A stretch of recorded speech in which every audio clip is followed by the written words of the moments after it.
belangrijkste nieuws uit Curaçao in het Nederland. Extra Journaal, vers van de pers.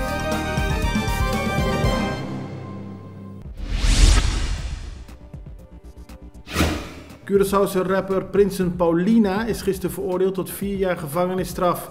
Onder meer vanwege het plegen van overvallen, diefstal en mishandeling. Zo heeft hij 2 kluizen opengebroken waarbij 42.000 gulden is gestolen. Volgens Paulina had hij geld nodig omdat hij vanwege de COVID-pandemie niet meer kon optreden. Een ongeveer 10-jarig meisje rende gisteren de straat op de Camina George Willems, waarna ze werd aangereden. Het meisje wilde daarna niet tegen de politie zeggen waarom ze de straat op was gereden, maar het was wel duidelijk dat ze heel erg bang was. Ook hield ze een kussentje vast.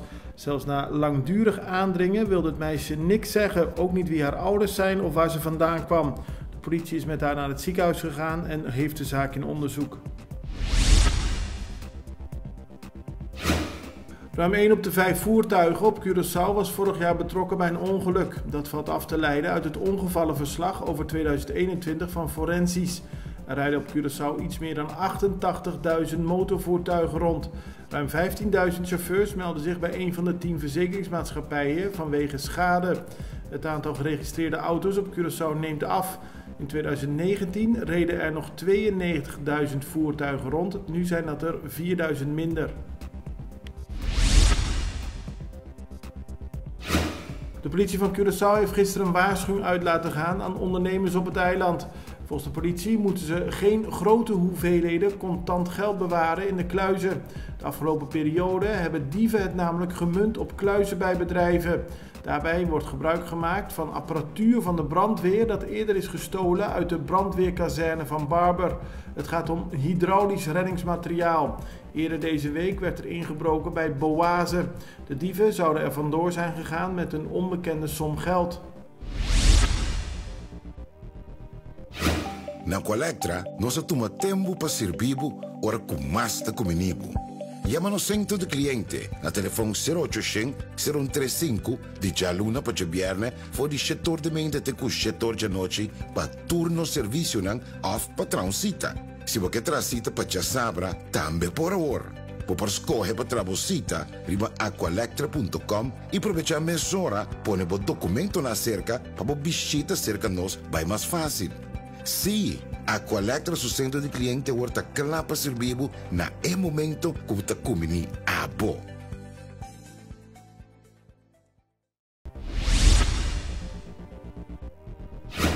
Curaçao heeft nauwelijks financiële relaties met Rusland, maar de gevolgen van de internationale sancties zullen hier wel voelbaar zijn.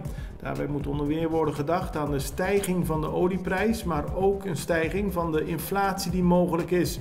Dat zei directeur Financieel-Economische Zaken van de Centrale Bank van Curaçao en Sint Maarten, José Jardim. Hij zei dat in een interview met de Extra. Het interview is vandaag op de website van Extra te bekijken. Een delegatie van 13 leden van de vaste commissie voor Koninkrijksrelaties van de Eerste Kamer legt momenteel werkbezoeken af aan de 6 eilanden van het Caribisch deel van het Koninkrijk. Delegatieleider Paul Reuzenmuller moest in Saba achterblijven. Hij zit in quarantaine vanwege een coronabesmetting. De rest van de leden heeft inmiddels een bezoek gebracht aan Sint Maarten, Saba, Sint Eustatius en Bonaire. Vandaag bezoeken ze Curaçao. Extra Journaal sprak uitgebreid met Twan Beukering, vicevoorzitter van de vaste commissie voor Koninkrijksrelaties, die uitlegt wat het bezoek precies behelst. Dit interview is te zien op de website van Extra vandaag.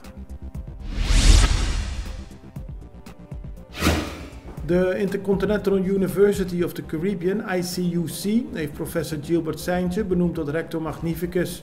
Seintje is daarmee verantwoordelijk voor de leiding en de visie van de ICUC. De benoeming werd gisteren gevierd tijdens een feestelijke bijeenkomst van de ICUC. Het belangrijkste nieuws uit Curaçao in het Nederland. Extra Journaal, vers van de pers.